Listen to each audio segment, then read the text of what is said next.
لیکن آیت اللہ سید علی خامنئی ایک ایسی ذات تھے جو اسلامی انقلاب جو 1979 میں آیت اللہ خمینی کے ذریعے لایا گیا تھا، اس میں ان کی اہم بھومکا ہے۔ وہ لڑنے کی ضرورت نہیں ہے کہ رسول کب پیدا ہوئے، کس دن پیدا ہوئے، اس پر جو ہے ہمیں جو ہے ایک ساتھ رہنے کی ضرورت ہے کہ رسول کی سیرت پہ عمل کریں، رسول کی سنت پہ عمل کریں۔ دین اور ٹیکنالوجی اور علم جو ہے الگ الگ چیز نہیں ہے۔ اسرائیل ایران کے یدھ میں ایران کے سپریم لیڈر آیت اللہ خامنئی جی کا انتقال ہو گیا ہے، موت ہو گئی ہے۔ اس شہادت پر زیادہ جانکاری لینے کے لیے ہمارے ساتھ پروفیسر عابد حسین حیدری صاحب موجود ہیں، جس سے جانیں گے کس طرح سے کیا اتہاس وہاں کا رہا ہے۔ سب سے پہلے سر، اس شہادت پر آپ کیا کہنا چاہتے ہیں؟ انا للہ و انا الیہ راجعون۔ سب سے پہلے میں تمام ان لوگوں کو تعزیت پیش کرتا ہوں جو مظلوموں کے حمایتی ہیں، جو شوشت لوگوں کی آواز کو بلند کرتے ہیں۔ آیت اللہ سید علی خامنئی اصل میں صرف ایک عالم نہیں تھے، بلکہ وہ مدبر تھے، مفکر تھے، قوم و ملت کا درد رکھتے تھے، اور ان کے قوم و ملت کا دائرہ جو ہے صرف مسلمانوں تک جو ہے محدود نہیں تھا۔ وہ اصل میں ایک ایسی لڑائی لڑ رہے تھے جو پوری انسانیت کی بقا کے لیے، ایک وہ رژیم جو پوری دنیا کو اپنا غلام بنانا چاہتا ہے، یعنی امریکہ اور اسرائیل، وہ چاہتے ہیں کہ سب ان کے گھٹنوں میں آ کر کے ان کی غلامی کریں۔ لیکن آیت اللہ سید علی خامنئی ایک ایسی ذات تھے جو اسلامی انقلاب جو 1979 میں آیت اللہ خمینی کے ذریعے لایا گیا تھا، اس میں ان کی اہم بھومکا تھی۔ انہوں نے آیت اللہ خمینی کے ساتھ مل کر کے ایران کے اس غیر اسلامی اور امریکہ نواز شاہ کو اکھاڑ پھینکا تھا۔ نتیجہ یہ ہے کہ وہاں پر اسلامی حکومت کا باقاعدہ جو ہے نظام نافذ ہوا، اور پوری دنیا کے مسلمانوں کے لیے یہ نظام بالکل ایک ایسا نظام تھا کہ لوگ دیکھیں کہ کس طرح اسلام پر عمل کر کے وہ دنیا سے ٹکر لے سکتے ہیں، چاہے وہ تعلیم کے میدان میں ہو یا ٹیکنالوجی کے میدان میں ہو۔ انہوں نے یہ ثابت کیا کہ امریکہ جیسی سپر پاور طاقت جس نے اتنا سینسز لگا رکھا ہے، اتنی پابندیاں لگا رکھی ہیں، لیکن اگر ہم اپنے آپ کو علم سے جوڑے رہیں، ٹیکنالوجی سے جوڑے رہیں، تو ہم ان کی آنکھوں میں آنکھیں ڈال کر کے وہ جو ہے ان کا مقابلہ کر سکتے ہیں۔ پروفیسر صاحب، جس طرح سے ایران میں ریولیوشن آئی، ایک کرانتی نے پورا ماحول وہاں کا چینج کر دیا، جو پہلے پڑھائی کا ماحول یا خراب تھا وہاں کا، اس کے بعد میں جو ہے ٹیکنالوجی کی اور وہ لوگ ڈیولپ اپنے آپ کو مائل کر لیے، اس پر کیا کہنا چاہیں گے؟ اصل میں جو رضا شاہ پہلوی کا دور تھا وہ ویسے ہی تھا جیسے آج کے زمانے میں وہ عربوں کا حال ہے، یعنی وہ ڈیپینڈ تھے امریکہ اور جو ہے یورپین ممالک پر۔ لیکن اسلامی کرانتی کے بعد یہ بڑی چینج آئی کہ انہوں نے خود جو ہے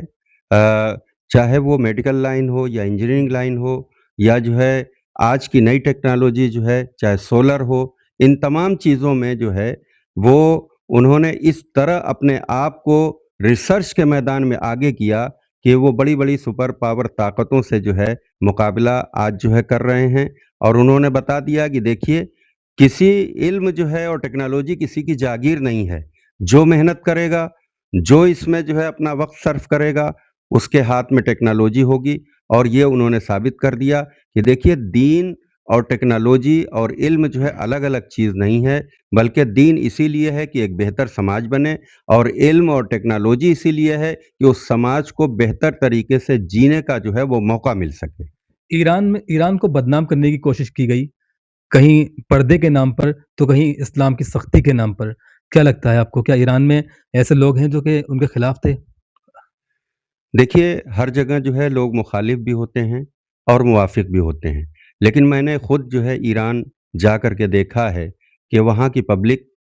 وہ وہاں کی حکومت سے بہت خوش تھی، اس لیے کہ ایک طرف ان کے ہاتھ میں جو ہے وہ دھرم کا اور مذہب کا جو ہے وہ دامن تھا، دوسری طرف ان کے ہاتھ میں قرآن اور ٹیکنالوجی اور علم تھا۔ تو اس بات پر وہ جو ہے اکثریت وہاں کی خوش تھی، لیکن وہ لوگ جو بالکل جو ہے امریکہ اور یورپین طرز زندگی گزارنا چاہتے تھے، ظاہر ہے وہ لوگ جو ہے ان کے خلاف تھے، اور یقیناً کسی ملک میں بھی ظاہر ہے جب اتنا بڑے سینکشن جو ہے پوری دنیا کی طرف سے لگے ہوں تو وہاں بے روزگاری بھی ہوگی اور بھی مسائل ہوں گے، تو ظاہر ہے اس کے خلاف احتجاج بھی ہوئے، اس سے انکار نہیں کیا جا سکتا۔ لیکن آیت اللہ خمینی وہ ذات تھی جنہوں نے ان تمام احتجاج کرنے والے لوگوں کی باتوں کو سنا اور کہا کہ آپ کے تمام مسائل کا حل کیا جائے گا، اور اس کا حل کرنے کی جو ہے کوشش کی گئی۔ لیکن امریکہ اور اسرائیل یہ چاہتے تھے کہ وہاں جو ہے ریزیوم چینج ہو، اس لیے ریزیوم وہ چینج کرنا چاہتے تھے کہ عالم اسلام میں جتنے بھی 58-59 ملک ہیں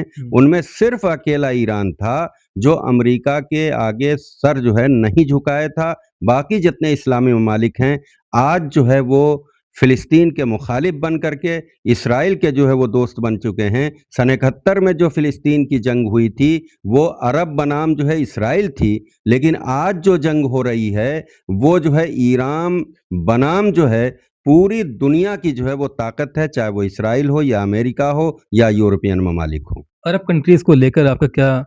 وچار ہیں؟ عرب کنٹریز کیوں ساتھ ایران کے نہیں آنا چاہتے ہیں؟ اصل میں ایران میں وہ اسلامی کرانتی کے بعد ہر شخص کو ووٹ دینے کا ادھیکار تھا، اور ووٹ دینے کے ادھیکار کی یہ خوبی ہوتی ہے، جیسے ہمارے بھارت کی یہ خوبی ہے کہ یہاں عوام جس کو چاہتی ہے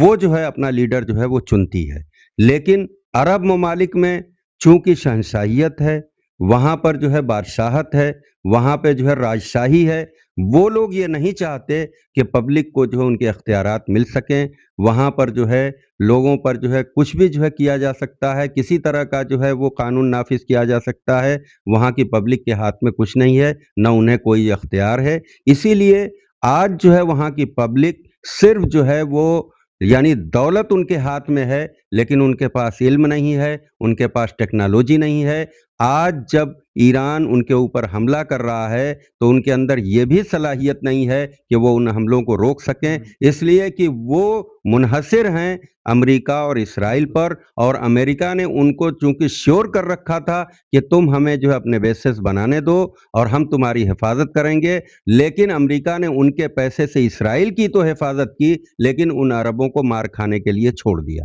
اچھا، ایک آخری سوال، ایران شیعہ سنی یونٹی پر کس طرح کا کام کیا ہے اس نے؟ کیا وہ ایک کرنے میں سفل ہو پایا؟ میں نے ایران میں یہ منظر خود دیکھا ہے کہ وہاں اگر کوئی اہل سنت عالم جو ہے نماز پڑھاتا ہے تو چاہے شیعہ ہو یا سنی ہو سب اس کے پیچھے نماز پڑھتے ہیں۔ اگر کوئی شیعہ عالم جو ہے نماز پڑھا رہا ہے تو سنی ہو یا شیعہ ہو سب کو اس کے پیچھے نماز پڑھنی پڑے گی۔ ہندوستان میں بھی جو ایران کے عالم آتے ہیں یا راجنیک آتے ہیں وہ جا کر کے دلی کی جامع مسجد میں امام بخاری کے پیچھے نماز پڑھتے ہیں۔ آیت اللہ خمینی نے اصل میں یہی بات کہی تھی کہ مسلمانوں کو ایک رہنا چاہیے، اتحاد کرنا چاہیے، اس لیے کہ یہ قرآن کا پیغام ہے کہ مسلمانوں جو ہے آپس میں مل جل کے رہو، اور مسلمانوں ہی کے لیے یہ پیغام نہیں ہے بلکہ یہ پوری عالم انسانیت کے لیے پیغام ہے کہ سبھی کو مل جل کے رہنا چاہیے۔ اور اس پر جو ہے ایران نے بہت کام کیا ہے کہ تمام شیعہ اور سنی کو ایک پلیٹ فارم پہ جو ہے کھڑا کر دیا۔ آج جو ہے ہندوستان میں جماعت اسلامی، پاکستان میں جماعت اسلامی اس حوالے سے جو ہے وہ کام کرتی ہے، اور جو ہے وہ امام خمینی کا اور آیت اللہ خامنہی کا مشن ہے، اور اس کے لیے انہوں نے یہ کام کیا کہ جو حضور کی ولادت یعنی جشن ولادت ہوتا ہے جس کو 12 وفات بھی کہتے ہیں یا 12 ربیع الاول کہتے ہیں، اس کو امام خمینی نے ایک ہفتہ منانے کے لیے ہفتہ وحدت کا نام دیا، اور اس طرح تمام مسلمانوں کو یہ میسج دیا کہ ہمیں اس پر جو ہے وہ لڑنے کی ضرورت نہیں ہے کہ رسول کب پیدا ہوئے، کس دن پیدا ہوئے، اس پر جو ہے ہمیں جو ہے ایک ساتھ رہنے کی ضرورت ہے کہ رسول کی سیرت پہ عمل کریں، رسول کی سنت پہ عمل کریں، اور اگر ہم قرآن پر اور رسول کی سیرت اور سنت پہ عمل کریں گے تو ہم جو ہے صرف ایک اچھے مسلمان ہی نہیں، ایک اچھے انسان کی شکل میں پوری دنیا میں اپنے کردار کو اور اپنے کیریکٹر کو پیش کریں گے۔ بالکل، تو ابھی ہم بات کر رہے تھے پروفیسر عابد حسین حیدر صاحب سے، جنہوں نے بڑے ہی اچھے انداز میں اتہاس رکھ دیا آپ کے سامنے، کس طرح سے ایران میں ریولیوشن ہوئی، اس کے بعد میں جو ہے ٹیکنالوجی ڈیولپ ہوئی اور وہ بڑھتا چلا گیا۔ دیکھتے رہیں بلند سندیش کی خاص رپورٹ۔